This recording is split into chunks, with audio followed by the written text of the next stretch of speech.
பேய் கிளாஸ்மேட். இந்த கதை பூனாவில் நடந்தது. ஆயுஷ் பூனாவோட ஒரு காலேஜ்ல ஃபர்ஸ்ட் இயர் படிச்சுக்கிட்டு இருந்தான். இதுக்கு முன்னாடியும் அவன் எழுதியிருந்த ஒரு எக்ஸாம் இதே காலேஜ்ல தான் நடந்திருந்தது.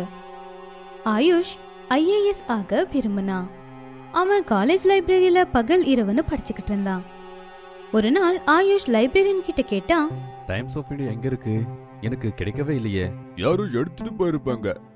ஆயுஷ் ஆச்சரியப்பட்டான். ஏன்னா அவனை தவிர இந்த காலேஜ்ல டைம்ஸ் ஆஃப் இந்தியா பேப்பர் படிக்கிறவங்க யாரும் இருக்கல. ஆயுஷ் வேற ஒரு நியூஸ் பேப்பரை எடுத்துக்கிட்டு போய் உக்காந்தான். அப்போ அவனுடைய கவனம் பக்கத்துல உட்கார்ந்திருந்த ஒரு பையன் மேல போச்சு. அவன் டைம்ஸ் ஆஃப் இந்தியா படிச்சுக்கிட்டு இருந்தான். அப்போ ஆயுஷ் அவன் கிட்ட கேட்டான், ஐஏஎஸ்க்கு படிச்சுக்கிட்டே இருக்கீங்களா? உங்க பேரு தெரிஞ்சுக்கலாமா? மேஹுல், நான் ஃபர்ஸ்ட் இயர் ஸ்டூடெண்ட். அப்படின்னு நம்ம கிளாஸ்மேட்டு. இதுக்கு முன்னாடி பார்த்தது இல்லையே. முன்னாடி எங்க படிச்சீங்க? இந்த காலேஜ்ல தான். ஆனா நான் உங்களை பார்த்துருக்கேன். அட, என்ன சொல்றீங்க? நான் உங்களை பார்த்ததே இல்லையே. இப்படி ரெண்டு பேரும் பேசி பேசி கொஞ்ச நேரத்திலே நல்ல நண்பர்கள் ஆயிட்டாங்க. அதுக்கப்புறம் அவங்க ரெண்டு பேரும் ஒன்னா சேர்ந்து ராத்திரி பகல்னு படிச்சுக்கிட்டு இருந்தாங்க. ஒரு நாள் ஆயுஷ் காலேஜ் கேண்டீன்ல அவனுடைய நண்பர்கள் நேஹா அப்புறம் வருண் கூட உக்காந்துக்கிட்டு இருந்தான். ஏன் நீ இப்படி லைப்ரரியிலேயே படிச்சுக்கிட்டே இருக்க? தனியா உனக்கு போர் அடிக்கலையா? நான் தனியா தான் இருக்கேன். கூட மேஹுல் கூட இருக்கான். யாரு மேஹுல்? மேஹுல் என் பக்கத்துலயே உட்காருவான். நாங்க ரெண்டு பேரு கிளாஸ்மேட்ஸ். என் கூடவே எல்லா கிளாஸ்லயும் இருப்பான். நான் இது வரைக்கும் உன் கூட யாரையும் பார்த்தது இல்லையே. என்ன சொல்ற நீ? இரு, நான் அவனை இங்க கூப்பிடுறேன். ஆயுஷ் உடனே மேஹுலுக்கு கால் பண்ணான். ஆனா மேஹுலோட போன் ஸ்விட்ச் ஆஃப்னு வந்துச்சு. ஆயுஷ் கவலைப்பட ஆரம்பிச்சான். அப்ப நேஹா சொன்னா, சரி ஓகே, மேஹுல் இருக்கலாம். ஆனா ஏன் கவனம் அவன் மேல எல்லாம் இருக்காது, வருண் மேலதான் இருக்கும். அப்படி சொல்லி நேஹா வருணை கட்டி பிடிச்சுக்கிட்டா. இப்போ ஆயுஷ் ஃப்ரீ ஆயிட்டான். ஒரு நாள் ஆயுஷ் அப்புறம் மேஹுல் லைப்ரரியில உட்காந்து படிச்சுக்கிட்டு இருந்தாங்க. நைட்டு ரொம்ப நேரம் ஆயிடுச்சு. லைப்ரரியனுக்கு தூக்கம் வந்துச்சு. அதனால அவரு ஆயுஷ் கிட்ட சொன்னாரு, அண்ணா ஆயுஷ், லைப்ரரி கொஞ்சம் பாத்துக்கோங்க, நான் போயிட்டு வரேன். நீங்க படிச்சு முடிச்சதும் வார்டனை லாக் பண்ண சொல்லுங்க. லைப்ரரியன் போயிட்டாரு.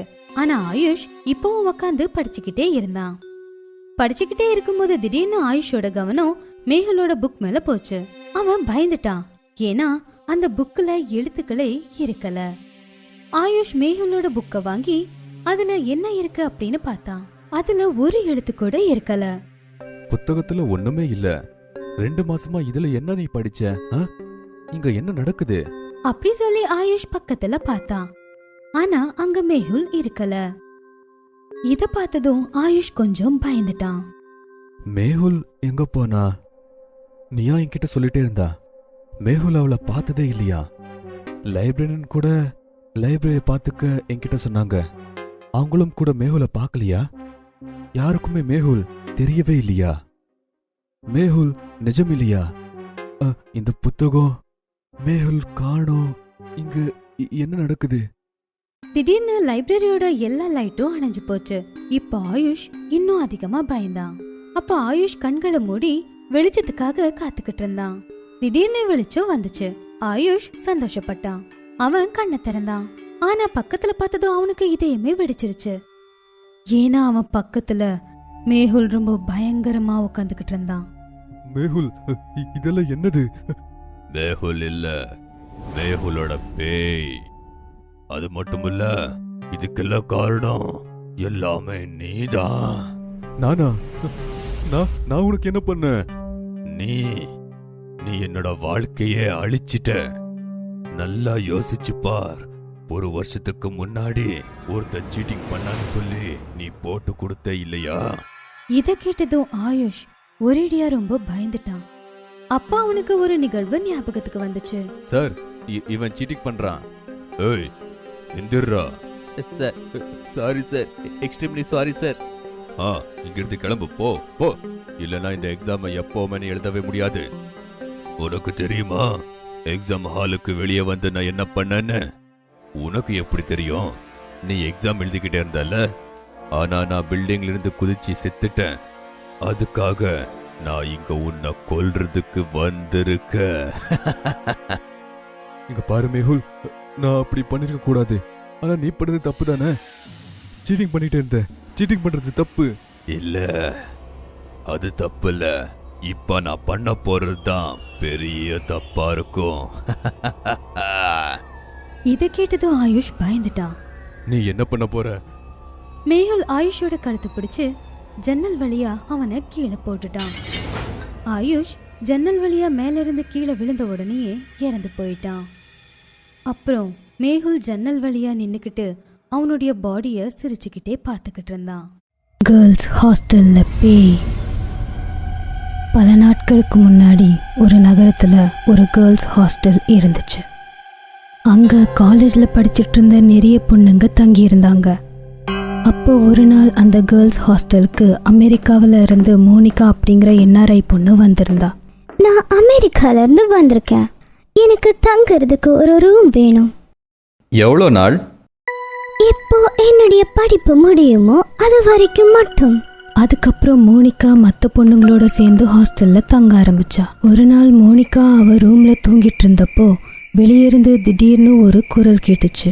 அவ வெளியே வந்து பார்த்தா, ஆனா அங்க யாரும் இருக்கல. இங்க யாருமே இல்லையே. அடுத்த நாள் அவ சில பொண்ணுங்களோட உட்காந்து பேசிட்டு இருந்தா. அப்போ சோனியா சொன்னா, நான் ரொம்ப சீக்கிரமா இந்த ஹாஸ்டலை காலி பண்ணிட்டு போயிடுவேன், எனக்கு இங்க ரொம்ப பயமா இருக்கு. ஆமா, இங்க நைட்ல ஏதோ பயங்கரமான குரல் கேக்குது. எனக்கு கூட தான் அந்த குரல் கேட்டுச்சு. இதுல பயப்படுறதுக்கு என்ன இருக்கு? உனக்கு தெரியாதா, இந்த ஹாஸ்டல்ல பேய் இருக்கு. ஆமா, நிறைய பேர் சொல்றாங்க இந்த ஹாஸ்டல் இருந்த இடத்துல ஒரு மந்திரவாதி இருந்தானா. அவன் அவனுடைய மந்திர சக்தியால ஆவி எல்லாத்தையும் பிடிச்சிட்டு இருந்தானா. அதுக்கப்புறம் அந்த மந்திரவாதி செத்துட்டான். ஆனா அவனுடைய ஆவி பேயா மாதிரி இங்க வாழ்ந்துட்டு இருக்கு. நீ என்ன சொல்ற? மந்திரவாதி, ஆவி, பேய்? இது உண்மைதான் மோனிகா. நாங்க சீக்கிரமா இங்கிருந்து கிளம்பிடுவோம், நீயும் எங்க கூடவே வந்துடு. பேய் அப்படின்லாம் ஒண்ணுமே கிடையாது, நான் எங்கேயும் வரமாட்டேன். இந்த மாதிரி மோனிகா மற்ற பொண்ணுங்க எல்லாரையும் ரொம்பவே கிண்டல் பண்ணிட்டு இருந்தா. அன்னைக்கு நைட் மோனிகா அவளோட ரூம்ல தூங்கிட்டு இருந்தா. அப்போ அவளுக்கு அங்க ஏதோ ஒரு குரல் கேட்டுச்சு. அவ எழுந்திருச்சு உக்காந்தா. ஓ, அந்த பேய் மறுபடியும் வந்துருச்சா? அவ கதவை திறந்து வெளியே வந்து பார்த்தா, ஆனா அங்க யாருமே இல்ல. ஒருவேளை அந்த பேய் என்ன பார்த்து பயந்துருச்சா? இப்படி சொல்லி மோனிகா கதவை சாத்தலான்னு நினைக்கும் போது அவளுக்கு தூரத்துல ஒரு நிழல் தெரிஞ்சுச்சு. இது யாருடைய நிழல்? அவ அந்த நிழலுக்கு பக்கத்துல போனா. அவ பக்கத்துல போக போக அந்த நிழல் அவளை விட்டு ரொம்ப தூரமா போயிட்டு இருந்துச்சு. அப்போ திடீர்னு அந்த நிழல் ரொம்ப பெருசாயிடுச்சு. இந்த நிழல் ரொம்ப பெருசாயிடுச்சு, ஆனா இந்த நிழல் யாருடையது? இப்படி சொல்லி அவ அந்த நிழலுக்கு பின்னாடியே போனா. ஓடி ஓடி அவ ஹாஸ்டலோட மொட்டை மாடிக்கு வந்தா. மொட்டை மாடிக்கு வந்ததும் நிழல் காணாம போயிடுச்சு. இந்த நிழல் எங்க போயிடுச்சு? சரி விடு, அது எங்க போகணுமோ அங்கேயே போயிடுச்சு. நான் இப்ப போய் தூங்குறேன். அதுக்கப்புறம் இதே மாதிரி ஒரு நாள் மோனிகா அந்த நிழலை தொடர்ந்து போய் நிழல் மறைஞ்சு போய் அவ ரூம்ல வந்து தூங்கிட்டா. அடுத்த நாள் அவ சில பொண்ணுங்களோட ஹாஸ்டல்ல உட்காந்து பேசிட்டு இருந்தா. அப்போ சோனியா சொன்னா, மோனிகா, நாங்க புது ஹாஸ்டல் பார்த்துட்டோம், நாளைக்கே நாங்க எல்லாரும் அந்த ஹாஸ்டலுக்கு போயிடுவோம். வாட்? நீங்க உண்மையிலேயே ஹாஸ்டலை விட்டு போறீங்களா? நாங்க இங்க இருந்து அந்த பேய் எங்களை கொன்னுடும். நான் உங்ககிட்ட எத்தனை தடவை சொல்லியிருக்கேன், இந்த பேய்க்கு அப்படின்லாம் எதுவுமே கிடையாது. ஆனா நான் சொன்னா நீங்க கேட்க மாட்டேங்கிறீங்க. மோனிகா, எங்களுக்கு அதெல்லாம் ஒன்றும் தெரியாது. நாங்க நாளைக்கு கண்டிப்பா இங்க இருந்து போயிடுவோம். உனக்கு விருப்பம் இருந்தா நீ எங்க கூடவே வா. மறுபடியும் ஒரு நாள் மோனிகா தூங்கிட்டு இருந்தப்போ அவ பக்கத்துல ஒரு பயங்கரமான பேய் வந்து நின்னுச்சு. மோனிகா, கண்ணை திறந்து பாரு. அப்படி பார்த்தாதா உன்னை பார்க்க யார் வந்திருக்காங்கன்னு தெரியும். யார் அது? திடீர்னு இவ்வளவு பெரிய பேய பார்த்து மோனிகா ரொம்பவே பயந்துட்டா. நீ நீ யாரு? என் ரூமோட கதவு சாத்தி தானே இருந்துச்சு, நீ உள்ள எப்படி வந்த? நான் பேய். எந்த மாதிரியான கதவும் எங்களை தடுக்கவே முடியாது. பேய், நான் உன்னை 2 நாளா பயமுறுத்திட்டே இருந்தேன். ஆனா நீ நாங்க இருக்கிறது நம்பவே இல்லை. நாங்களும் இருக்கோம், ஆனா நீ நாங்க இல்லைன்னு தமாஸ் பண்றியா? அதனால தான் நான் என்ன யோசிச்சுனா உன்னையும் எங்க கூட்டத்துல சேர்க்க போறேன். ப்ளீஸ் என்னை விட்டுடு, ப்ளீஸ் ப்ளீஸ் என்னை விட்டுடு, ப்ளீஸ். பேய் மோனிகாவோட கையை பிடிச்சது. அவளையும் கூட கூப்பிட்டுட்டு அங்கிருந்து மறைஞ்சிருச்சு. பேய் மோனிகாவை அங்கிருந்து ஹாஸ்டலுக்கு கீழே இருக்கிற ஒரு இடத்துக்கு கூட்டிட்டு வந்துச்சு.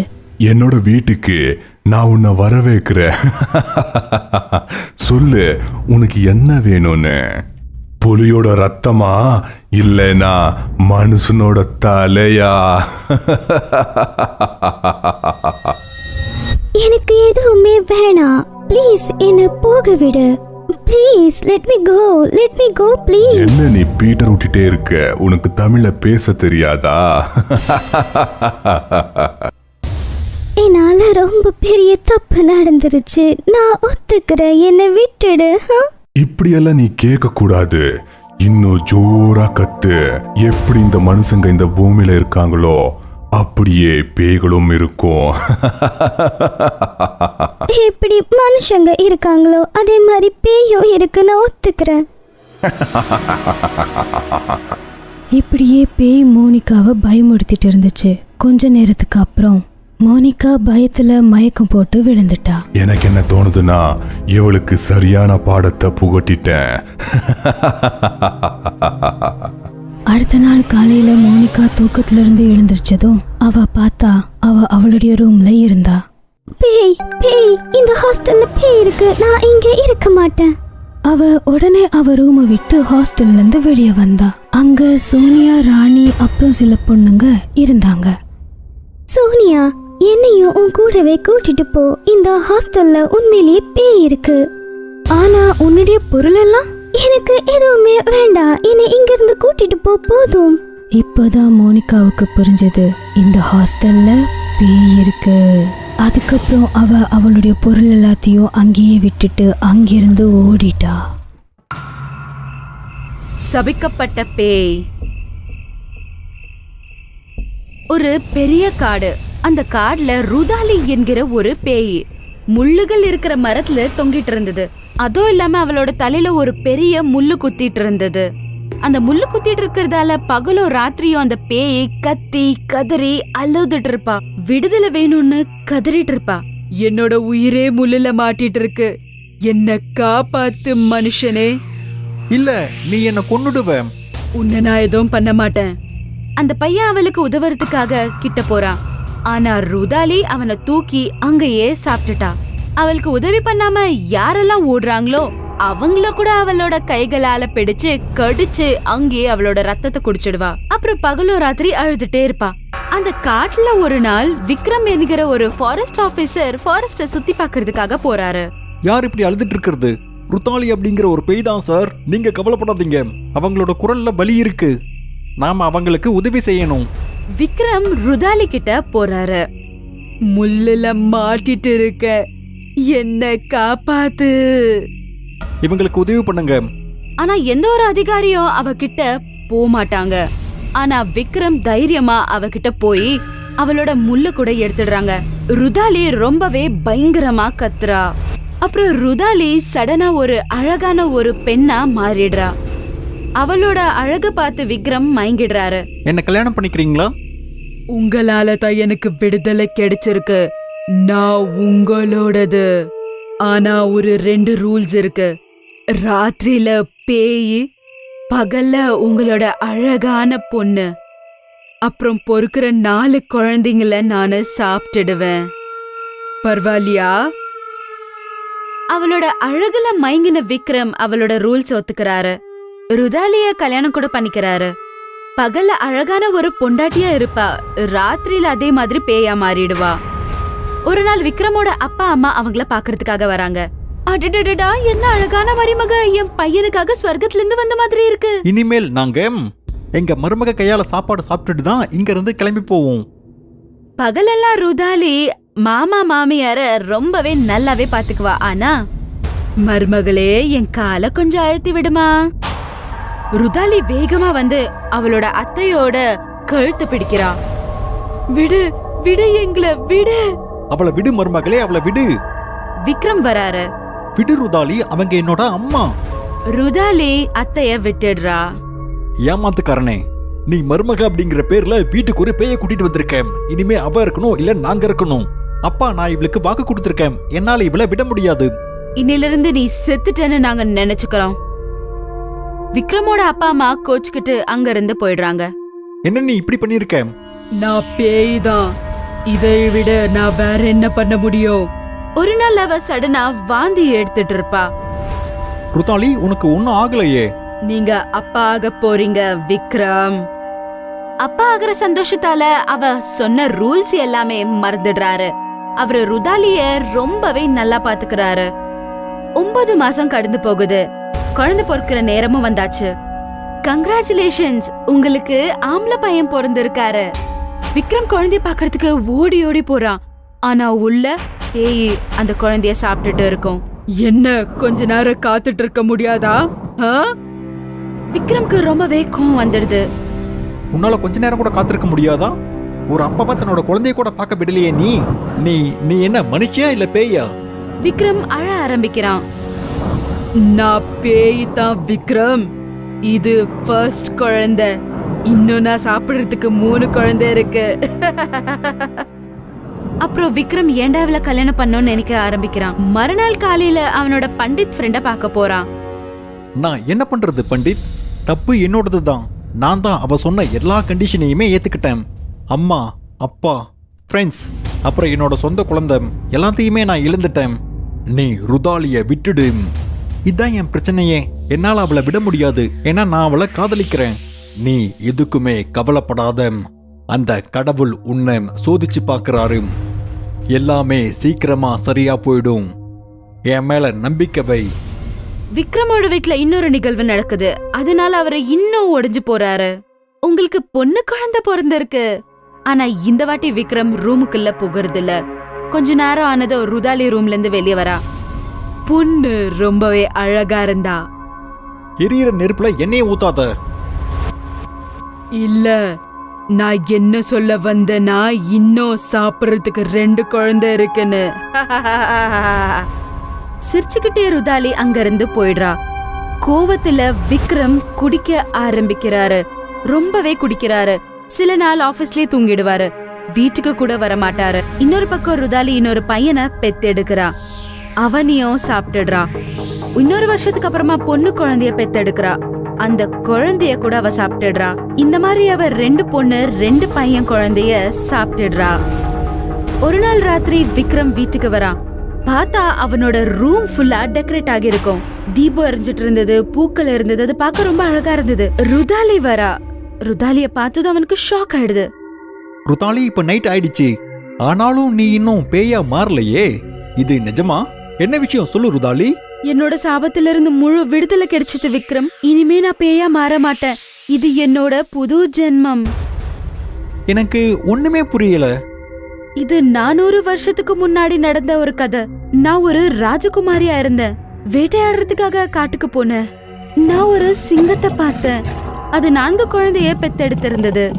அப்பவே அது அந்த 4 குழந்தைகளை சாப்பிட்டுடுச்சு. அதை பார்த்த உடனே எனக்கு கோவம் வந்ததால அந்த சிங்கத்தை நானு கொன்னுட்டேன். ஆனா அந்த சிங்கம் எனக்கு சாபம் கொடுத்தது. நீ பிரகிருதிக்கு எதிரா இந்த செயலை செஞ்சிருக்க. அதனால நான் உன்னை சபிக்க போறேன். நீ ஒரு பயங்கரமான பேயா மாற போற. அது மட்டும் இல்ல, முள்ளுகள் இருக்கிற மரத்துல தொங்கிக்கிட்டு இருக்க போற. நான் ரொம்ப பயந்துட்டேன். என்ன மன்னிக்க சொல்லி வேண்டிக்கிட்டேன். சிங்கம் பரிதாபப்பட்டு மன்னிக்க சொல்லி கேட்டது சரிதான். ஆனா நீ பண்ணது தப்புதான். சபிச்சது நான் திருப்பி எடுத்துக்க முடியாது. ஆனா அதுக்கு ஒரு பரிகாரம் இருக்கு. யாராவது உன்னை விடுவிச்சா அவங்களையே நீ கல்யாணம் பண்ணிக்கிட்டு நீ பெத்தெடுக்கிற 4 பசங்களை நீ சாப்பிட போற. அப்போ உனக்கு இந்த சாபத்துல இருந்து விடுதலை கிடைக்கும். அப்புறம் உனக்கு புது ஜென்மம் ஆரம்பிக்கும். அப்புறம் என்னாச்சு? அப்புறம் நான் 400 வருஷமா அந்த முள்கள் இருக்கிற மரத்துல மாட்டிக்கிட்டு தவிச்சிட்டு இருந்தேன். உங்களாலதான் எனக்கு விடுதலை கிடைச்சது. அது மட்டும் இல்லாம நான் பெத்தெடுத்த 4 பசங்களை சாப்பிட்டுட்டு எனக்கு முழு விடுதலை கிடைச்சது. இப்ப நம்மளோட புது வாழ்க்கைய நாம ஆரம்பிக்கலாம். அத கேட்டதும் சந்தோஷத்துல பைத்தியம் ஆயிடுறாரு. ருதாலிய அன்பால கட்டிப்பிடி. ஒரு பேய் இருந்தா. இந்த கதை ராமாபுரமோடது. ராமாபுரம் ஒரு சின்ன பட்டினம். அந்த ஊர்ல நந்தன்வன் என்கிற ஒரு காலனி இருந்தது. நந்தன்வன் காலனி அந்த ஊர்லயே ரொம்பவே சுத்தமான, அழகான, அமைதியான ஒரு காலனி.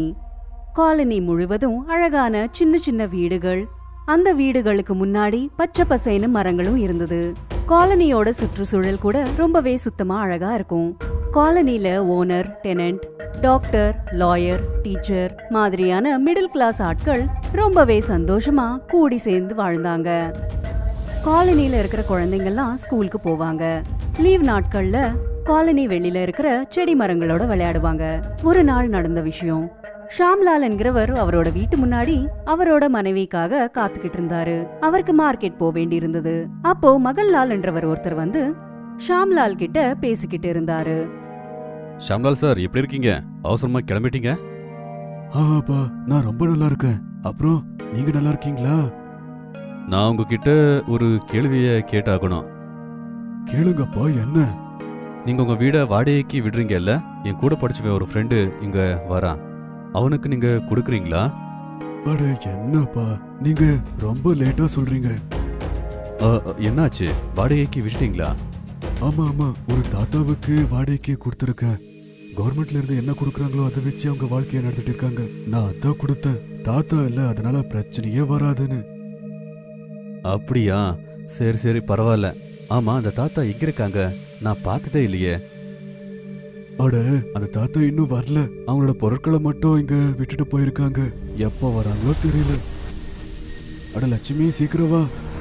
எவ்வளவு நேரம்? இந்த பொம்பளைங்க லேட் பண்ணிக்கிட்டே இருக்காங்க. சந்தைக்கு வேற போகணும். இது ஒரு சண்டே அன்னைக்கு மதியம் நடந்த விஷயம். காலனில இருக்கிறவங்க எல்லாம் அவங்க வீட்டுல ஓய்வு எடுத்துக்கிட்டு இருந்தாங்க. அவங்களோட குழந்தைங்க காலனில இருக்கிற செடி மரங்கள் கிட்ட உட்காந்து விளையாடிட்டு இருந்தாங்க. அப்போ திடீர்னு வானிலை மாறிடுச்சு.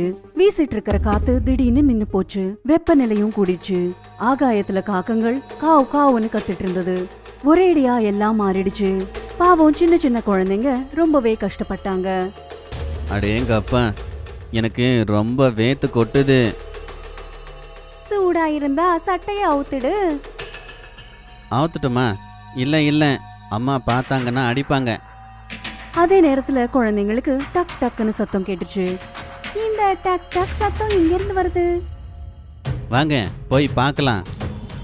அப்புறம் குழந்தைங்கெல்லாம் ரோட்டுக்கு வந்து பார்த்தாங்க. அங்க ரோட்ல ரொம்பவே வயசான ஒரு அம்மா கைத்தடிய புடிச்சுக்கிட்டு ரொம்ப மெதுவா நடந்துகிட்டு வந்துட்டு இருந்தாங்க. அந்த கைத்தடி அடிக்கடி அவங்களோட கையில இருந்து நழுவிக்கிட்டே இருந்தது. ஆனாலுமே ஒரு புன்னகையோட ஜாகிரதையா நடந்துகிட்டே வந்தாங்க. அங்க பாருங்க, அந்த பாட்டி பார்க்கிறதுக்கு எவ்வளவு அழகா இருக்காங்கல்ல. சரி வாங்க, அந்த பாட்டி கிட்ட போலாம். அப்புறம் என்ன, குழந்தைங்க எல்லாம் சேர்ந்து பாட்டி அம்மான்னு சொல்லி குதிச்சுக்கிட்டே அந்த வயசான அம்மா கிட்ட போனாங்க. குழந்தைங்களை பார்த்து அவங்க சிரிச்சாங்க. இங்க நிறையவே குழந்தைங்க இருக்காங்க. இங்க எனக்கு ரொம்பவே சந்தோஷமா இருக்க போகுது. பாட்டி, நீங்க இங்க தான் இருக்கீங்களா? நான் இங்கதான் இருக்க போறேன். நான் உங்களை ரொம்பவே படுத்த போறேன். அந்த வயசான அம்மா சொன்னதை கேட்டு குழந்தைங்க சிரிச்சுக்கிட்டு இருந்தாங்க. எனக்கு இங்க கிட்ட இருக்கிற ஷாம்ன்றவங்களோட வீட்டுக்கு போகணும். சரி வாங்க, நாங்க உங்களை விட்டுட்டு வரோம். சிண்டு அவங்களோட கைத்தடியை எடுத்துக்கிட்டு அந்த வயசான அம்மாவோட கையை புடிச்சுக்கிட்டு கூட்டிட்டு போனான். மிச்ச குழந்தைங்களும் அந்த வயசான அம்மா பின்னாடியே வந்துட்டு இருந்தாங்க. வீட்டுக்குள்ள வந்ததுமே சிண்டு இப்படி சொன்னான். சரி, நாங்க போய் விளையாடுறோம். அப்போ திடீர்னு அந்த வயசான அம்மா ரொம்ப விசித்திரமா சிரிச்சுக்கிட்டே இருந்தாங்க.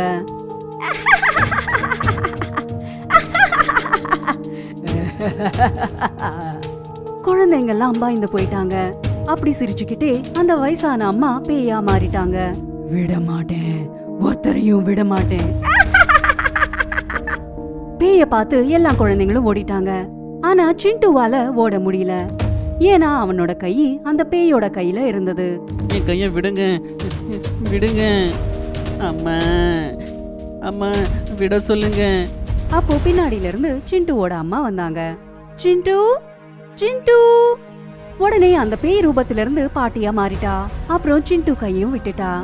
சிண்டு எவ்வளவு பயந்து போய் இருந்தானா, அந்த பேய் அவனோட கை விட்டதுமே உடனே ஓடி போயிட்டான். மன்னிச்சுக்கோங்க, எங்க குழந்தைங்க கொஞ்சம் குறும்பு பண்ணுவாங்க. நல்ல வேளை நீங்க வந்துட்டீங்க.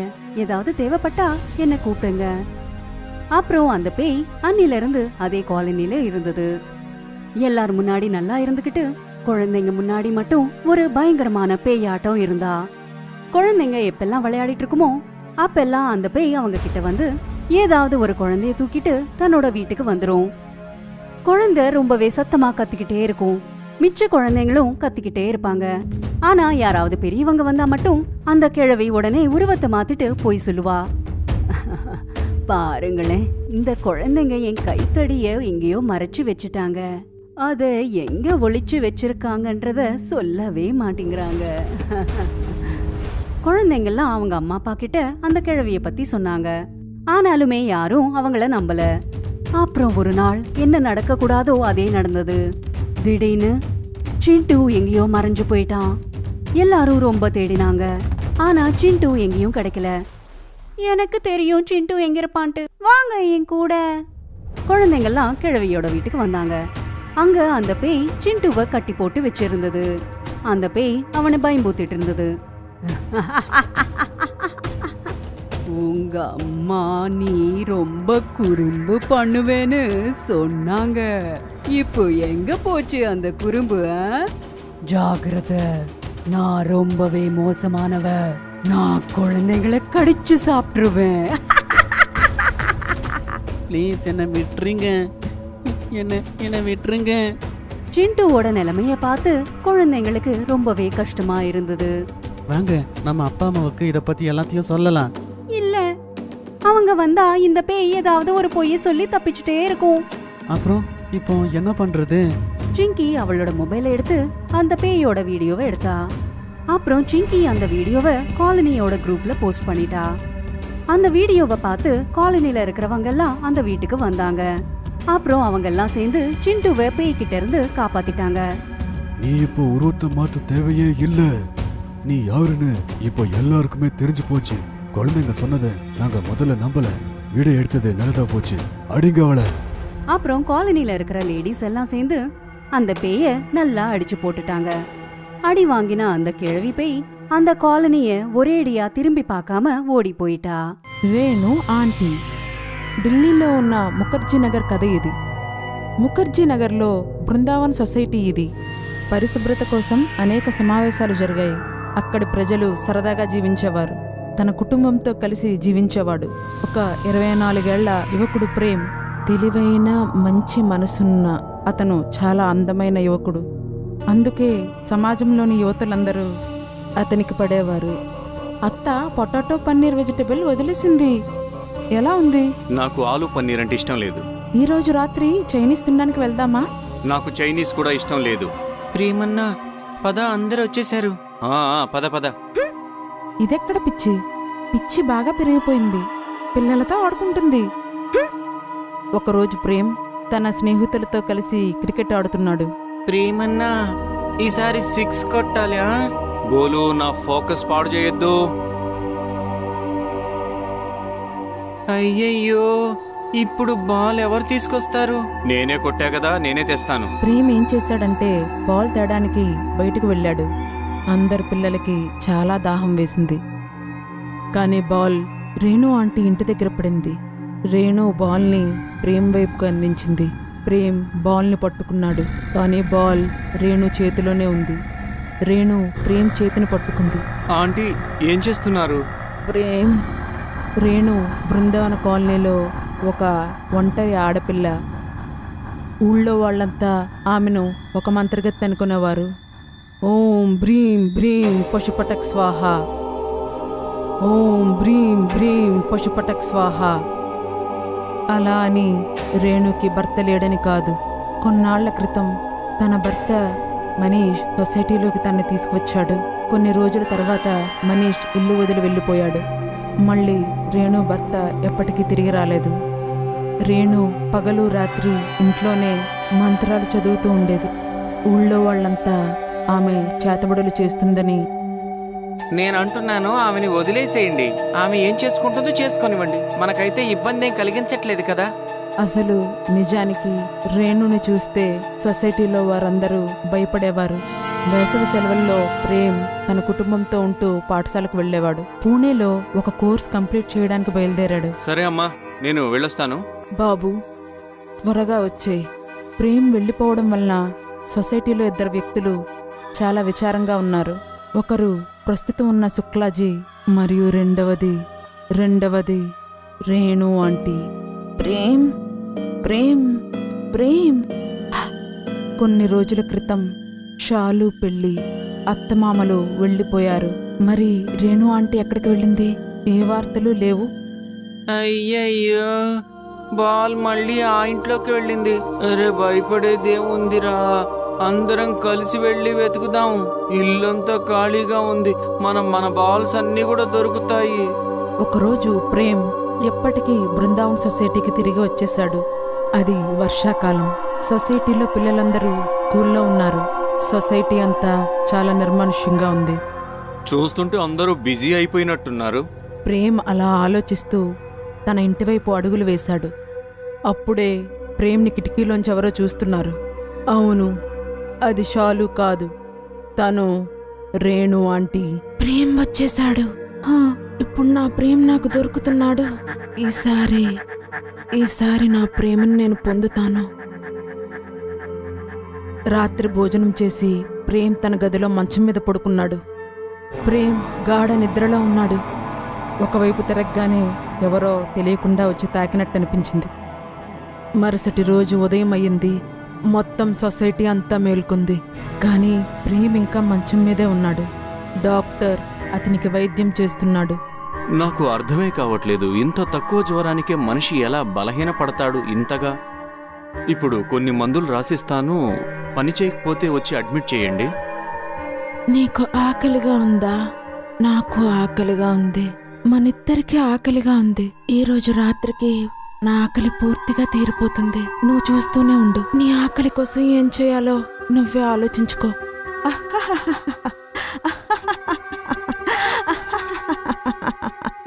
చూస్తుండగానే సాయంత్రం అయిపోయింది. రేణు ఇల్లు కాలిపోతుంది. బాబాయ్, ఆ ఇంటికి మంటలంటుకున్నాయి. చాలా సామానుంది ఆ ఇంట్లో. అరే, నువ్వెప్పుడు వెళ్ళావురా ఆ ఇంట్లోకి? మేమంతా వెళ్ళాము మా బాల్ తెచ్చుకోవడానికి. అలాగే, నేను ఫైర్ డిపార్ట్మెంట్కి ఫోన్ చేశానులే. నువ్వేం కంగారు పడద్దు. ఎలాగో ఆ రేణు సంగతి తెలియడం లేదు.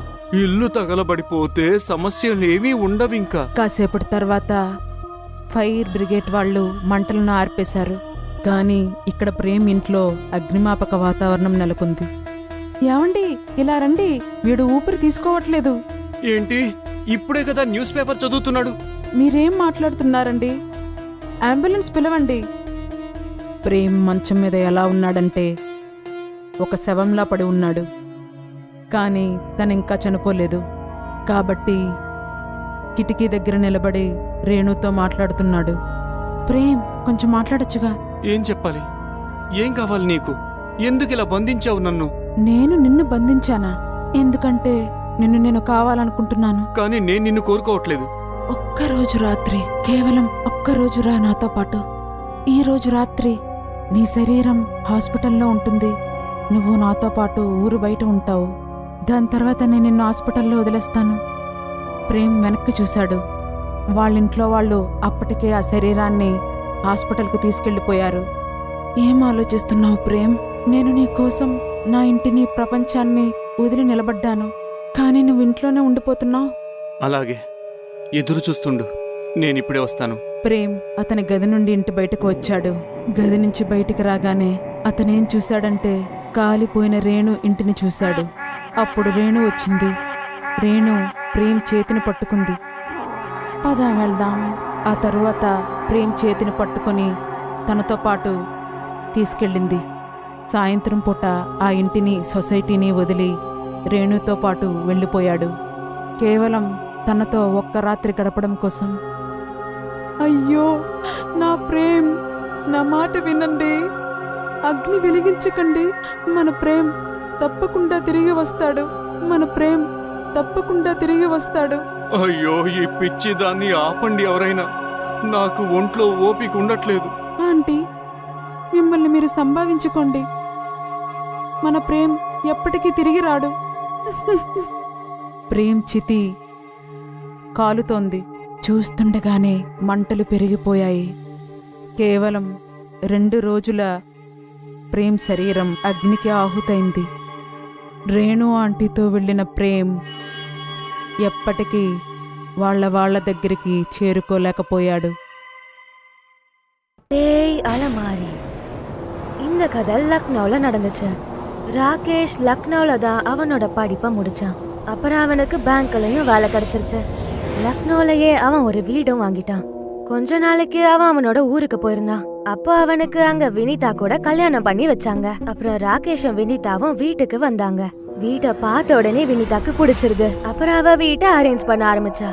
அவளுக்கு அவளோட துணி வைக்க ஒரு அலமாரி தேவைப்பட்டுச்சு. அதனால மியூசியம்ல இருந்து ஒரு அலமாரிய ராகேஷ் வாங்கிட்டு வந்தான். ரொம்ப பழமையா அழகா இருக்கு, பழங்காலத்துல பார்த்த மாதிரி இருக்கு. ஒரு நாள் ராகேஷும் வினிதாவும் தூங்கிட்டு இருந்தாங்க. அப்போன்னு பார்த்து வினிதாக்கு முழிப்பு வந்துடுது. வீடு ஃபுல்லா புகை மூட்டமா இருந்துச்சு. வினிதா அந்த அலமாரி பக்கத்துல பார்த்தா அவளுக்கு பயமாயிடுச்சு. ஏன்னா அந்த அலமாரில இருந்து புகை வந்துச்சு. எங்க எங்க எழுந்துருங்க எழுந்துருங்க, அலமாரி பத்துக்கிட்டு இருக்கு. ராகேஷ் எழுந்துட்டான். அவன் அந்த அலமாரிய திறந்து பார்த்தா அலமாரிக்குள்ள நெருப்பு பிடிச்சிருந்துச்சு. ராகேஷ் எல்லா துணியையும் தரையில போட்டு நெருப்பு அணைச்சான். எப்படிங்க இவ்ளோ தீ பிடிச்சது? ஷார்ட் சர்க்கியூட்னால நடந்திருக்கும்னு நினைக்கிறேன். வினிதா அலமாரி பக்கம் பார்த்தப்போ அவளுக்கு ஆச்சரியமாயிடுத. தரையில போட்டிருந்த எல்லா துணியையுமே வினிதா செக் பண்ணா. ராகேஷ், நீங்க ஒண்ணு நோட்டீஸே பண்ணல. இவ்வளோ நெருப்பு பிடிச்ச அப்புறம் கூட அலமாரிக்கு ஒரு கீறல் கூட விழல.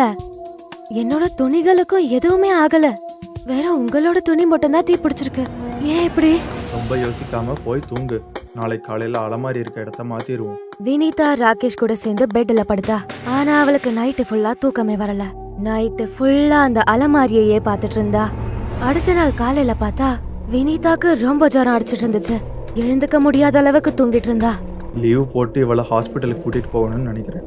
அப்புறம் ராகேஷோட ஃப்ரெண்டு விகாஸ் அங்க வந்திருந்தான். அப்புறம் ராகேஷ் அவனுக்கு வீட சுத்தி காமிச்சான். அப்ப விகாஷ் அந்த அலமாரிய பார்த்த உடனே அவனுக்கு ஒண்ணு ஞாபகம் வந்துச்சு. இந்த அலமாரிய நான் எங்கேயோ பார்த்துருக்கேன். மியூசியம்ல பார்த்திருப்ப. நான் அங்க இருந்தா இதை வாங்கினேன். இது ரொம்ப பொக்கிஷமான பழைய அலமாரி. அட இல்லப்பா, இப்ப ஞாபகம் வந்துருச்சு. நீ நவாப் வீட்டுல காலேஜ் படிக்கும் போது பேயிங் கெஸ்டா தங்கி இருந்தல்ல, அங்க இருந்தது இது.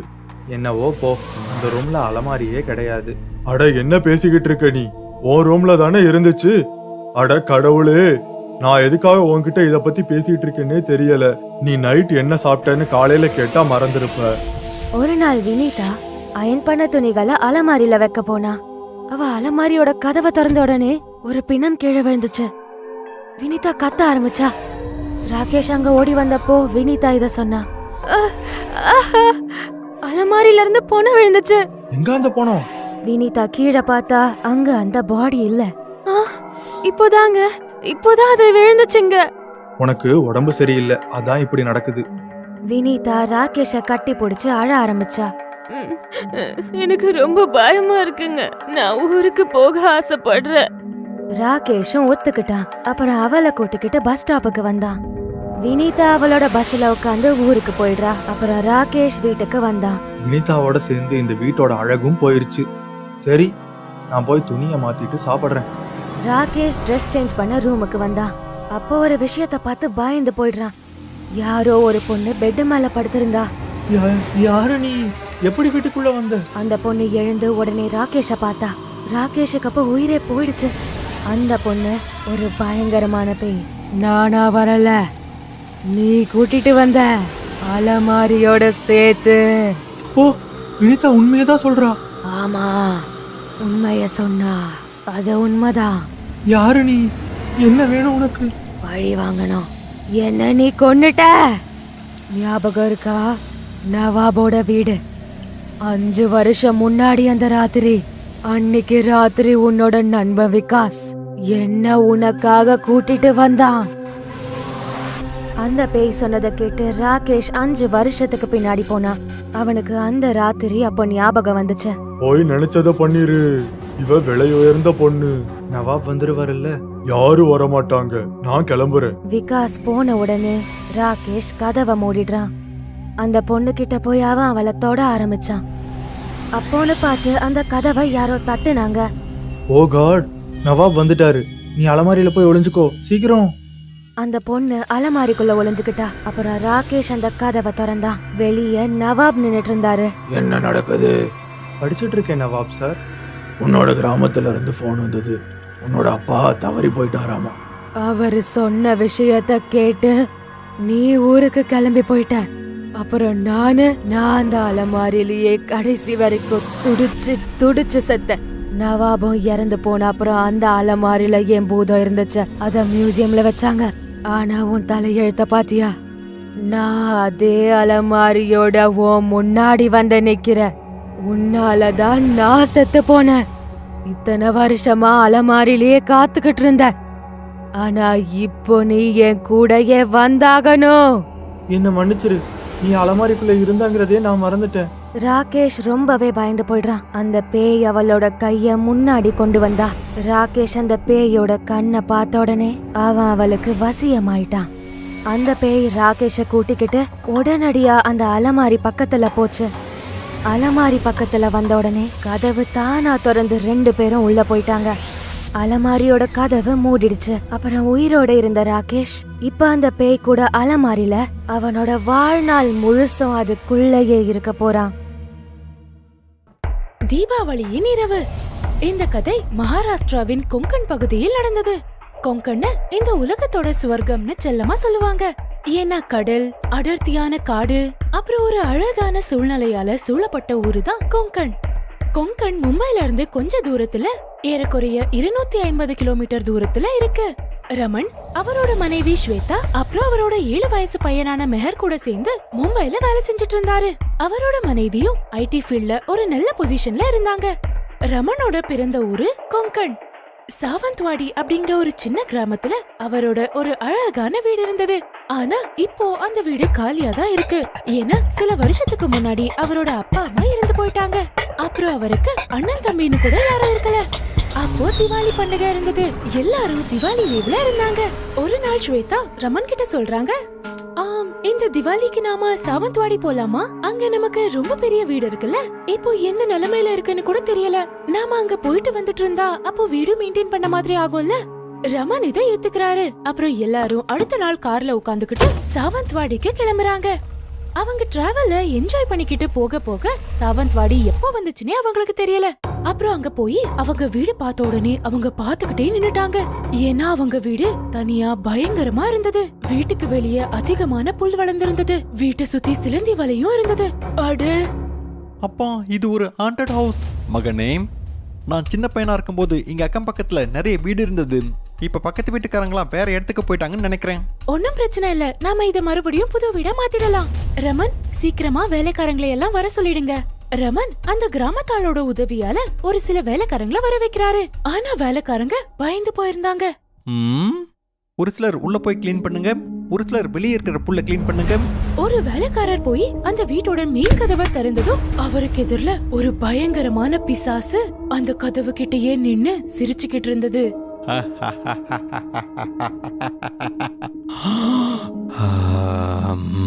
அந்த வேலைக்காரரு ரொம்ப சத்தமா கத்தி உடனே அந்த கதவை மூடிடுறாரு. என்னாச்சு? அது உள்ள பிசாசு இருக்கு. ஐயோ, என்ன வேணாலும் சொல்லுவீங்களா? இருங்க, நான் பாக்குறேன். ரமன் கதவை திறந்து பார்க்கும்போது உள்ள யாரும் இருக்கல. அட, அதெல்லாம் உங்க கற்பனையா இருக்கும். உள்ள போங்க, அப்புறம் சாயந்தரத்துக்குள்ள எல்லா வேலையும் முடிச்சிடுங்க. அந்த வேலைக்காரரு பயந்துகிட்டு மெதுவா உள்ள போறாரு. வெளியே ஒரு சில வேலைக்காரங்க புல் வெட்டிட்டு இருந்தாங்க. ஸ்வேதா அவங்க வேலை செய்யறத நின்னு பாத்துட்டு இருந்தாங்க. ஒரு வேலைக்காரர் ஒரு பக்கத்துல உட்கார்ந்து புல் வெட்டி அந்த இடத்த சுத்தம் பண்ணிட்டு இருந்தாரு. அப்போ திடீர்னு யாரோ ஒருத்தவங்க அவரோட கையை பிடிச்சிடுறாங்க. அப்புறம் அவரு பாக்குறாரு, அவருக்கு எதிரில ஒரு பயங்கரமான பிசாசு இருந்தது. காப்பாத்துங்க, காப்பாத்துங்க. அந்த பிசாசு அவரோட கையை பிடிச்சு அந்த கத்தியாலேயே அவரோட கையில அந்த கத்தியால நிறைய கோடுகளை போட்டுடுச்சு. அந்த வேலைக்காரர் கத்திட்டு இருந்தாரு. ஸ்வேதா அவர்கிட்ட ஓடி வராங்க. என்ன ஆச்சு? பேய், ஐயோ பேய், ஐயோ. ஆனா எதிரில யாரும் இருக்கல. அப்புறம் அவரோட கையிலயும் எந்த காயமும் இருக்கல. அட, அப்படிலாம் எதுவும் இல்ல, அது வெறும் உங்க கற்பனை தான், நீங்க கவலைப்படாதீங்க. அந்த வேலைக்காரர் அதை கேட்டு மறுபடியும் வேலை செய்யறாரு. அப்புறம் அவரு நிறைய புல்களை வெட்டி அத பின்னாடி போட்டுட்டு இருந்தாரு. அவரு அறுத்து போட்டிருந்த அந்த புல்ல ஸ்வேதா பாக்குறாங்க. அத பார்த்து அவங்க பயந்துடுறாங்க. ஏன்னா அந்த புல்லுல நிறைய ரத்தம் இருந்தது. சாயந்தரம் ஆகுறதுக்கு முன்னாடி வேலைக்காரங்க எல்லாம் வேலையை முடிச்சு கிளம்பி போயிட்டாங்க. அப்புறம் அவங்க வீடும் முழுசா சுத்தமாக இருந்தது. அப்புறம் மெஹர் ஹால்ல உட்கார்ந்து மொபைல்ல கேம் விளையாடிட்டு இருந்தாரு. அப்புறம் ஸ்வேதா ரமன் கூட பெட்ரூம்ல இருந்தாங்க. அவங்க ரொம்ப கவலையா இருந்தாங்க. விடு ஸ்வேதா, அங்க ஏதாவது விலங்கு உட்கார்ந்துருக்கும், அதை வெட்டி இருப்பாங்க. அதுல இப்படி கவலைப்பட வேண்டிய விஷயம் என்ன இருக்கு? அடுத்த நாள் திவாலி பண்டிகை இருந்தது. மெஹர் அப்புறம் ரமன் வீட்டை வெளிப்பக்கத்துல பூக்களால அலங்காரம் பண்ணிட்டு இருந்தாங்க. ஸ்வேதா உள்ள பூஜைக்கான ஏற்பாட பண்ணிட்டு இருந்தாங்க. அப்போ ஸ்வேதா ரமனை கூப்பிடுறாங்க. ரமன், ரமன், கொஞ்சம் உள்ள வாங்களே. அந்த சத்தத்தை கேட்டதும் ரமன் உள்ள போறாரு. மெஹர் வெளியவே நின்னுட்டு இருந்தாரு. அப்போ திடீர்னு ஒரு பயங்கரமான பிசாசு தோட்டத்துல இருந்து கதவு கிட்ட வருது. மெஹர் அத பார்த்து எவ்வளவு பயந்து போனாருன்னா அவரோட வாயில இருந்து ஒரு வார்த்தை கூட வரல. அந்த பயங்கரமான பிசாசு மெஹரை பார்த்து சிரிச்சுக்கிட்டே வீட்டோட மெயின் கதவை மூடிடுது. அப்புறம் பயங்கரமான குரல்ல சிரிச்சுக்கிட்டே கதவுல மாட்டிருந்த அந்த பூ மாலையை தொட்டுட்டு இருந்தது. அந்த பிசாசோட கை பட்ட உடனே மஞ்சள் கலர்ல இருந்த பூ அப்படியே கருப்பா மாறிடுது. மெஹர் தன்னோட சின்ன சின்ன கண்களால இந்த பயங்கரமான காட்சிய பாத்துட்டு இருந்தாரு. அப்போ திடீர்னு கதவு திறந்து ரமன் வெளியே வராரு. அவர் அங்க வந்த உடனே அந்த பிசாசு உடனே காணாம போயிடுது. அப்புறம் கருப்பா மாறினப்போ மறுபடியும் மஞ்சளா மாறுது. கதவை ஏன்பா சாத்துனம்? ஆனா மெஹர் எதுவுமே சொல்லல. அவரு நேரா போய் அவரோட அப்பாவை கட்டி பிடிச்சுக்கிட்டாரு. அட மகனே, இதுல இப்படி பயப்பட வேண்டிய விஷயம் என்ன இருக்கு? அப்புறம் இரவாகுது. அந்த ஊரோட வானத்தை பார்க்க ரொம்பவே அழகா இருந்தது. ஸ்வேதா வெளியே விளக்கேத்திட்டு இருந்தாங்க. அவங்க விளக்கென்னமோ ஏத்திட்டு இருந்தாங்க. ஆனா அது உடனுக்குடனே அணைஞ்சிட்டு இருந்தது. அது யாரோ வேணும்னே பண்ற மாதிரி இருந்தது. அப்போ திடீர்னு அங்க ஒரு கருப்பு நிழல் அவங்களுக்கு தெரிஞ்சிட்டு இருந்தது. ஸ்வேதா மெதுவா மேல பாக்குறாங்க. அப்போ அங்க அந்த பயங்கரமான பிசாசு நின்னு இவங்கள பார்த்து சிரிச்சிட்டு இருந்தது.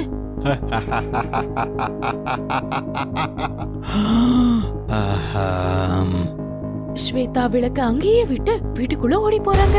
உள்ள போய் வேகமா கதவு சாத்திக்கிறாங்க. உள்ள ரமன் மெஹருக்கு புரிய வச்சிட்டு இருந்தாரு. கவலைப்படாத மகனே, அதுவும் கற்பனையா இருக்கும். கவலைப்படாத, முதல்ல பூஜை பண்ணிடலாம், அப்புறம் போய் நிறைய பட்டாசுகளை வெடிக்கலாம். அப்புறம் ஸ்வேதா மெதுவா அங்க நடந்து போறாங்க. அப்புறம் ரமன் கிட்ட சொல்றாங்க, இது யாரோட கற்பனையும் இல்ல ரமன், இங்க நிஜமாவே பிசாசு இருக்கு. தப்பெல்லாம் என்னோடதுதான். நான் தான் இங்க வரலாம்னு உங்ககிட்ட சொன்னேன். நம்ம உயிரு ரொம்ப பெரிய ஆபத்துல இருக்கு ரமன். வாங்க வாங்க, நம்ம உடனே இங்க இருந்து கிளம்பி போகலாம். சீக்கிரம் வாங்க, நாம போகலாம். என்ன? வாய்ப்பே இல்ல. அப்போ திடீர்னு யாரோ ரொம்ப வேகமா கதவை தட்டுற சத்தம் அவங்களுக்கு கேக்குது. ஜன்னலையும் யாரோ தட்டிட்டு இருந்தாங்க. ஸ்வேதாவும் மெஹரும் ரமனை கட்டி பிடிச்சுக்கிறாங்க. கொஞ்ச நேரத்துக்கு அப்புறம் கதவையும் ஜன்னலையும் உடைச்சுக்கிட்டு ரொம்ப அதிகமான பிசாசுங்க வீட்டுக்குள்ள வந்துடுது. ஸ்வேதாவும் மெஹரும் பயத்தால ரமன் பக்கத்திலே இருந்தாங்க. ரமனும் ரொம்பவே பயந்து போயிருந்தாரு. உங்களுக்கெல்லாம் என்ன வேணும்? எதுக்கு தொல்லை பண்றீங்க? நாங்க இங்க திவாலி கொண்டாடதான் வந்தோம். ப்ளீஸ் எங்களை நிம்மதியா வாழ விடு. இங்க இருக்க முடியாது. முதல்ல இங்க இருந்து கிளம்புங்க. அதுவும் இப்போ உடனே. நாங்க கடந்த 10 வருஷங்களாம் இந்த பாலடைஞ்ச வீட்டுல தான் இருக்கோம். இனிமே இந்த வீடு எங்களுக்கு சொந்தம். இங்க இருந்து கிளம்பி போயிடுங்க. இங்க இருந்து கிளம்பி போயிடுங்க. ரமன் இதை ஏத்துக்கிறாரு. ஸ்வேதாவும் மெஹரும் ரொம்பவே பயந்து போயிருந்தாங்க. அப்புறம் ஒரு பிசாசு உள்ள போய் இவங்களோட எல்லா பொருட்களையும் பேக்ல பேக் பண்ணி வெளியே எடுத்துட்டு வருது. ரமனும் ஸ்வேதாவும் பயந்து பயந்து அதுகிட்ட இருந்து பேக் வாங்கிக்கிட்டு மெஹரையும் கூட்டிக்கிட்டு கார்ல உட்காந்து திவாலிக்கான அன்னைக்கு இரவே அவங்க மும்பைக்கு கிளம்பி போயிடுறாங்க. மும்பைக்கு வந்த அடுத்த நாளே ரமன் கொங்கன்ல இருக்கிற ஒரு பில்டருக்கு கால் பண்றாரு. அப்புறம் அவரோட அந்த பயங்கரமான வீட்டை வித்து ஆன்லைன்லயே பணத்தை டிரான்ஸ்ஃபர் பண்ணிட சொல்றாரு. அதுக்கப்புறம் இனிமே எப்பவுமே சாவந்த்வாடியில கால் வைக்க கூடாதுன்னு அவரு முடிவெடுத்துடுறாரு. பழைய மாளிகை. ஆசம்கட்ல 400 வருஷம் பழமையான ஒரு மாளிகை இருந்துச்சு. ஜனங்க எல்லாரும் அது வெள்ளைக்காரங்களோட பேய் மாளிகைன்னு கூப்பிட்டுக்கிட்டு இருந்தாங்க. அது பார்க்கவே ரொம்ப பாழடைஞ்சு அமைதியா இருந்துச்சு. அதனால யாருமே அந்த மாளிகை பக்கத்துல போகவே மாட்டாங்க. வெறும் ஆசம்கட்ல இருக்கிற பொறுக்கி பசங்க, குடிகார பசங்க மட்டும்தான் நைட்டு பகலுன்னு அங்கேயே கிடந்தானுங்க, என்ஜாய் பண்ணானுங்க. ராஜு தாத்தா, இந்த இடத்துக்கு யாரோ ஒரு வெள்ளைக்காரன் தன்னோட ஐட்டமை எடுத்துட்டு வந்தான்னு சொல்றாங்க. அது உண்மையா? தண்ணி மேல ஆனையா சொல்றேன். எங்க தாத்தா சொன்னாங்கப்பா. என்ன அழகு தெரியுமா அந்த பொண்ணு? நெருப்புடா நெருப்பு. மனுஷனோட துணி போட்டிருக்கிற ஒரு தங்கம். ஜார்ஜுங்கிற ஒரு வெள்ளைக்காரன் இங்க கூட்டிகிட்டு வந்திருந்தான். 2 பேருமே லவ் பண்ணாங்க. ரொம்ப நாள் 2 பேரும் ஒன்னா தான் இருந்தாங்க. அதுக்கப்புறம் ஏதோ வேலை இருக்குன்னு ஜார்ஜ் போயிட்டான். போனதுதான் திரும்ப வரவே இல்லை. அதுக்கப்புறம் அந்த பொண்ணு என்ன ஆனா? அவளுக்கு என்ன ஆக போகுது? கொஞ்ச நாள் மாளிகையில குடிச்சிட்டு அப்படியே விழுந்து கிடந்தா. அதுக்கப்புறம் அவளுக்கு தோணுச்சு, நடு ராத்திரில அவளோட குரல் இந்த ஊர்ல கேட்கும். அந்த குரலை கேட்டு யாருமே அவங்களுக்கு உதவி பண்ணலையா? கர்ம பிடிச்ச இங்கிலீஷு யாருக்கு புரிய போகுது? இந்த மாளிகை கிட்ட கூட யாருமே அப்ப வரமாட்டாங்க. ஓ, அதுக்கப்புறம் என்ன ஆச்சு? அதுக்கப்புறம் என்ன ஆகும்? போதையில பைத்த பிடிச்ச மாதிரி கத்திக்கிட்டே இருந்தா. அதுக்கப்புறம் ஒரு நாள் அந்த குரல் கூட கேட்கவே இல்லை. அது ஏன்? அட, நம்மள மாதிரி பசங்க தான் அதை நல்லபடியா யூஸ் பண்ணிக்கிட்டாங்க. அமாவாசை ராத்திரினிக்கு 4-5 பேரு மாளிகைக்குள்ள போனாங்க. அவளை என்ன பண்ண முடியுமோ பண்ணிட்டு அவளை மாளிகையில புதைச்சிட்டு அதுக்கப்புறம் போயிட்டாங்க. அப்போலேருந்து இந்த மழையை பார்த்தா பயப்படுவாங்க. ஏதோ பேய் இருக்குன்னு சொல்றாங்க, பிசாசு இருக்குன்னு சொல்றாங்க. அந்த கதை அப்புறம் குடிச்ச போதையில ராஜு கொஞ்சம் பயந்தே போயிட்டான். நைட்டும் ஆயிடுச்சு. அங்கெல்லாம் இருட்டா இருந்துச்சு. சோட்டு மேட்சஸ பத்த வச்சான். அப்ப யாரோ பின்னாடி வந்தாங்க. அவங்க அதை அணைச்சிட்டு போயிட்டாங்க. அட, இது யாரா அணைச்சது? அட, யாரா அணைச்சிருப்பாங்க? காத்து வந்து தானா அணைஞ்சு போயிருக்கோம். அட, கிளாஸ் வேற சரியா தெரிய மாட்டேங்குதே. சோட்டு மறுபடியும் மேட்சஸ பத்த வச்சான். அப்ப அந்த வெளிச்சத்துல பார்த்தா ராஜுவுக்கு பின்னாடி ஏதோ ஒரு பொண்ணு உக்காந்துக்கிட்டு இருந்தா. அந்த பொண்ணு அவனை பார்த்துதான் சிரிச்சுக்கிட்டு இருந்தா. ஏய் ஏய், யாரு? ஏய், அட, என்ன ஆச்சுடா? அங்க ராஜு தாத்தாவுக்கு பின்னாடி. ஏன் பின்னாடியா? யாராது? ராஜு பின்னாடி திரும்பி பார்த்தான். ஆனா பின்னாடி யாருமே இருக்கல. ஆனா அவன் திரும்பி பார்த்த உடனே அவன் பக்கத்திலேயே ஒரு பொண்ணு நின்னுக்கிட்டு இருந்தா.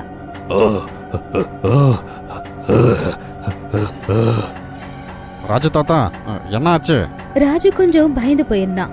ஆனாலும் சிரிச்சுக்கிட்டே சொன்னா, ஒன்னும் இல்லப்பா, சும்மா உங்களை பயமுறுத்தி பார்த்தேன். சரி வாங்க போலாம். என்னாச்சு ராஜு தாத்தா? உங்க 2 பேருக்கு ஏதோ ஆயிருக்கு போலாம். அப்படி சொல்லி பண்டி கீழே அவனுடைய பாட்டில பார்த்தான். ஆனா பாட்டில் அங்க இருக்கல. அட, என்னோட பாட்டில் எங்க போச்சு? அட, எங்களுக்கு என்ன தெரியும்? பாட்டில் சரியா வச்சுக்க மாட்டீங்க நீ. அப்புறம் பெரிய ஆளு மாதிரி எனக்கு சொல்றது. அப்போ பண்டி பார்த்தா அவனுடைய பாட்டில் அந்த மாளிகைக்கு உள்ளே இருந்துச்சு. என்ன ஆச்சு உங்களுக்கு? இதுக்கு என்கிட்ட விளையாடிக்கிட்டே இருக்கீங்க? அங்க பாருங்க, பாட்டில் அந்த ரூம்ல இருக்கு. அப்படின்னா போய் எடுத்துட்டு வா. பண்டி பாட்டில் எடுக்கிறதுக்காக அந்த ரூமுக்குள்ள போனான். ஆனா அவன் அந்த பாட்டிலை எடுத்து வச்சுக்கிட்ட உடனே அவனுக்கு இதேமே நின்னு போச்சு. ஏன்னா அவனுக்கு பின்னாடி ஒரு பயங்கரமான பூதம் நின்னுக்கிட்டு இருந்துச்சு. பேய். அப்ப அந்த பேய் திடீர்னு ஒரு அழகான பொண்ணா மாறி பண்டிய கட்டி பிடிச்சுக்கிச்சு. பயத்துல பண்டியோட வாயிலிருந்து குரல் கூட வெளியே வரல. George, George darling, I love you. நான் ஜார்ஜ் இல்ல, என்ன வெற்று. நீ ஜார்ஜ் இல்லன்னு எனக்கு தெரியும். ஏன்னா ஜார்ஜ் தான் உனக்கு பின்னாடி நின்னுக்கிட்டு இருக்கானே.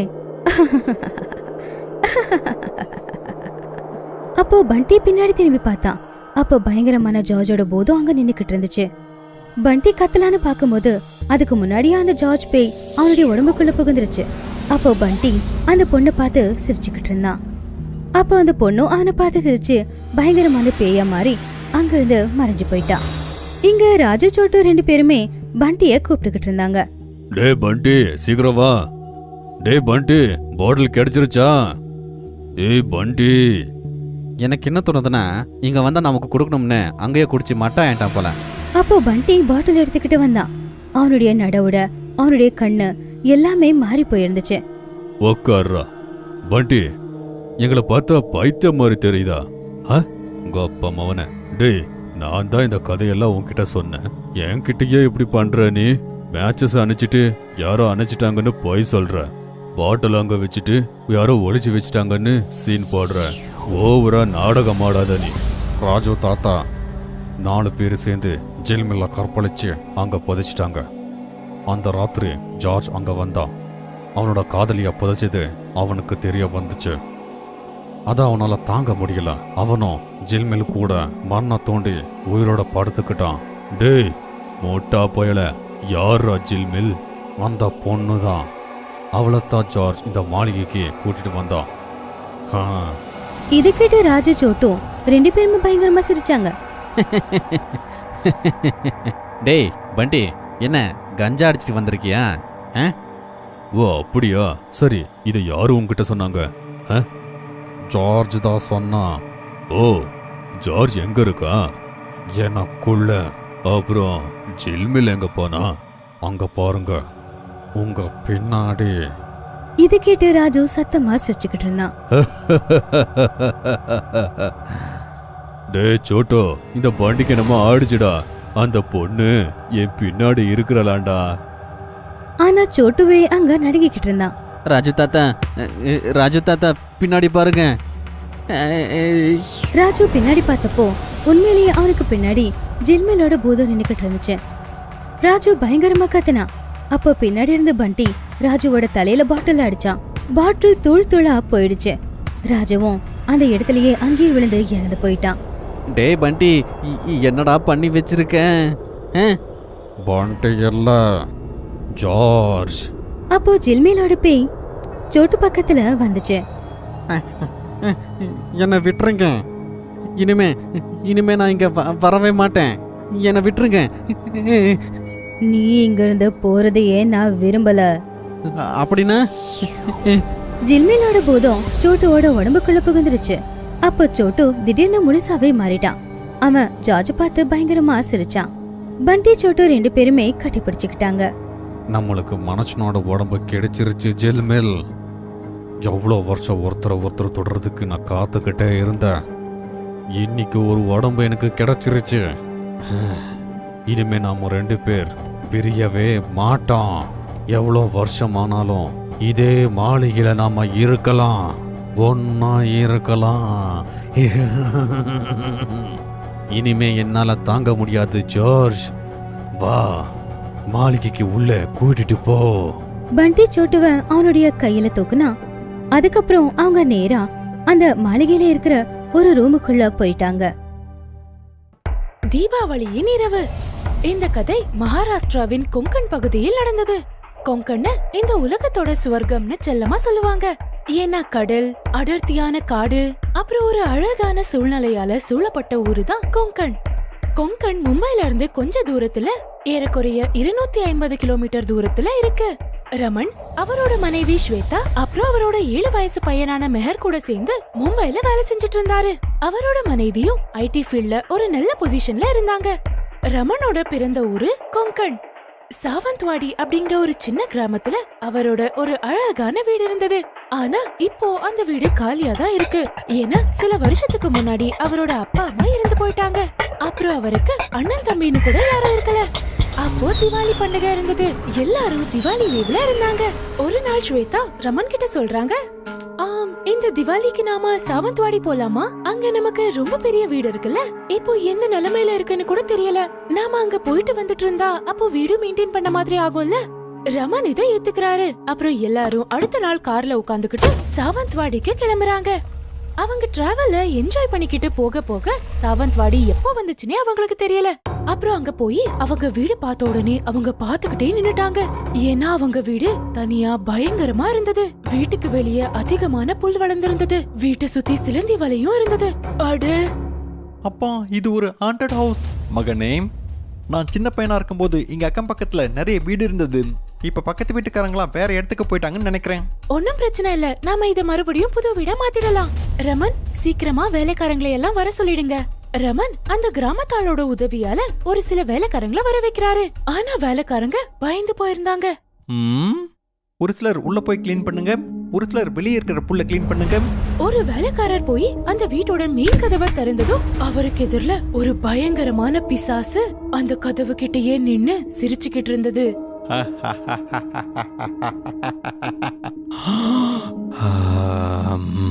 அந்த வேலைக்காரரு ரொம்ப சத்தமா கத்தி உடனே அந்த கதவை மூடிடுறாரு. என்னாச்சு? அது உள்ள பிசாசு இருக்கு. ஐயோ, என்ன வேணாலும் சொல்லுவீங்களா? இருங்க, நான் பாக்குறேன். ரமன் கதவை திறந்து பார்க்கும்போது உள்ள யாரும் இருக்கல. அட, அதெல்லாம் உங்க கற்பனையா இருக்கும். உள்ள போங்க, அப்புறம் சாயந்தரத்துக்குள்ள எல்லா வேலையும் முடிச்சிடுங்க. அந்த வேலைக்காரரு பயந்துகிட்டு மெதுவா உள்ள போறாரு. வெளியே ஒரு சில வேலைக்காரங்க புல் வெட்டிட்டு இருந்தாங்க. ஸ்வேதா அவங்க வேலை செய்யறத நின்னு பாத்துட்டு இருந்தாங்க. ஒரு வேலைக்காரர் ஒரு பக்கத்துல உட்கார்ந்து புல் வெட்டி அந்த இடத்த சுத்தம் பண்ணிட்டு இருந்தாரு. அப்போ திடீர்னு யாரோ ஒருத்தவங்க அவரோட கையை பிடிச்சிடுறாங்க. அப்புறம் அவரு பாக்குறாரு, அவருக்கு எதிரில ஒரு பயங்கரமான பிசாசு இருந்தது. காப்பாத்துங்க, காப்பாத்துங்க. அந்த பிசாசு அவரோட கையை பிடிச்சு அந்த கத்தியாலேயே அவரோட கையில அந்த கத்தியால நிறைய கோடுகளை போட்டுடுச்சு. அந்த வேலைக்காரர் கத்திட்டு இருந்தாரு. ஸ்வேதா அவர்கிட்ட ஓடி வராங்க. என்ன ஆச்சு? பேய், ஐயோ பேய், ஐயோ.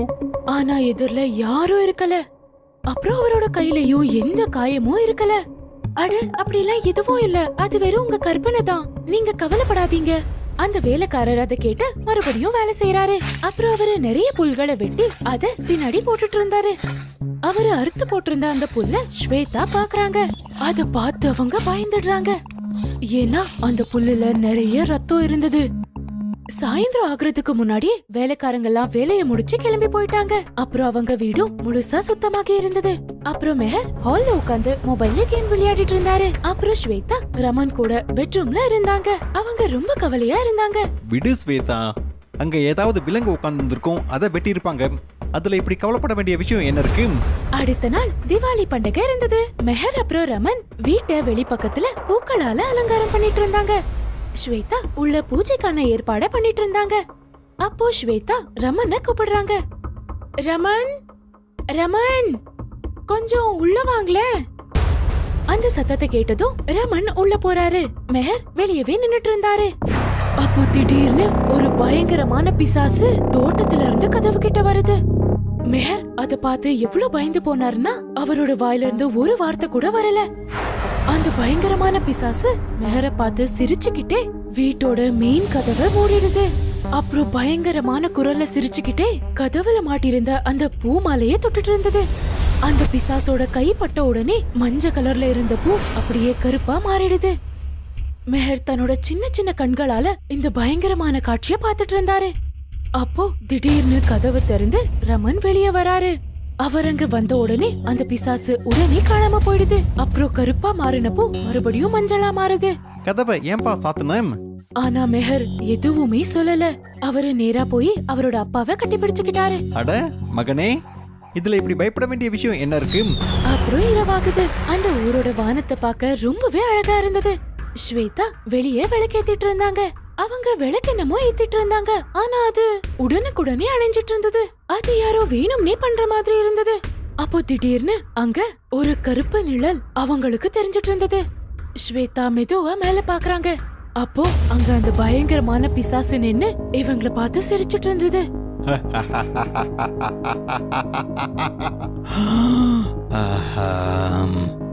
ஸ்வேதா விளக்க அங்கேயே விட்டு வீட்டுக்குள்ள ஓடி போறாங்க. உள்ள போய் வேகமா கதவு சாத்திக்கிறாங்க. உள்ள ரமன் மெஹருக்கு புரிய வச்சிட்டு இருந்தாரு. கவலைப்படாத மகனே, அதுவும் கற்பனையா இருக்கும். கவலைப்படாத, முதல்ல பூஜை பண்ணிடலாம், அப்புறம் போய் நிறைய பட்டாசுகளை வெடிக்கலாம். அப்புறம் ஸ்வேதா மெதுவா அங்க நடந்து போறாங்க. அப்புறம் ரமன் கிட்ட சொல்றாங்க, இது யாரோட கற்பனையும் இல்ல ரமன், இங்க நிஜமாவே பிசாசு இருக்கு. தப்பெல்லாம் என்னோடதுதான். நான் தான் இங்க வரலாம்னு உங்ககிட்ட சொன்னேன். நம்ம உயிரு ரொம்ப பெரிய ஆபத்துல இருக்கு ரமன். வாங்க வாங்க, நம்ம உடனே இங்க இருந்து கிளம்பி போகலாம். சீக்கிரம் வாங்க, நாம போகலாம். என்ன? வாய்ப்பே இல்ல. அப்போ திடீர்னு யாரோ ரொம்ப வேகமா கதவை தட்டுற சத்தம் அவங்களுக்கு கேக்குது. ஜன்னலையும் யாரோ தட்டிட்டு இருந்தாங்க. ஸ்வேதாவும் மெஹரும் ரமனை கட்டி பிடிச்சுக்கிறாங்க. கொஞ்ச நேரத்துக்கு அப்புறம் கதவையும் ஜன்னலையும் உடைச்சுக்கிட்டு ரொம்ப அதிகமான பிசாசுங்க வீட்டுக்குள்ள வந்துடுது. ஸ்வேதாவும் மெஹரும் பயத்தால ரமன் பக்கத்திலே இருந்தாங்க. ரமனும் ரொம்பவே பயந்து போயிருந்தாரு. உங்களுக்கெல்லாம் என்ன வேணும்? எதுக்கு தொல்லை பண்றீங்க? நாங்க இங்க திவாலி கொண்டாடதான் வந்தோம். ப்ளீஸ் எங்களை நிம்மதியா வாழ விடு. இங்க இருக்க முடியாது. முதல்ல இங்க இருந்து கிளம்புங்க. அதுவும் இப்போ உடனே. நாங்க கடந்த 10 வருஷங்களாம் இந்த பாலடைஞ்ச வீட்டுல தான் இருக்கோம். இனிமே இந்த வீடு எங்களுக்கு சொந்தம். இங்க இருந்து கிளம்பி போயிடுங்க. இங்க இருந்து கிளம்பி போயிடுங்க. ரமன் இதை ஏத்துக்கிறாரு. ஸ்வேதாவும் மெஹரும் ரொம்பவே பயந்து போயிருந்தாங்க. அப்புறம் ஒரு பிசாசு உள்ள போய் இவங்களோட எல்லா பொருட்களையும் பேக்ல பேக் பண்ணி வெளியே எடுத்துட்டு வருது. ரமனும் ஸ்வேதாவும் பயந்து பயந்து அதுகிட்ட இருந்து பேக் வாங்கிக்கிட்டு மெஹரையும் கூட்டிக்கிட்டு கார்ல உட்காந்து திவாலிக்கான அன்னைக்கு இரவே அவங்க மும்பைக்கு கிளம்பி போயிடுறாங்க. மும்பைக்கு வந்த அடுத்த நாளே ரமன் கொங்கன்ல இருக்கிற ஒரு பில்டருக்கு கால் பண்றாரு. அப்புறம் அவரோட அந்த பயங்கரமான வீட்டை வித்து ஆன்லைன்லயே பணத்தை டிரான்ஸ்ஃபர் பண்ணிட சொல்றாரு. அதுக்கப்புறம் இனிமே எப்பவுமே சாவந்த்வாடியில கால் வைக்க கூடாதுன்னு அவரு முடிவெடுத்துடுறாரு.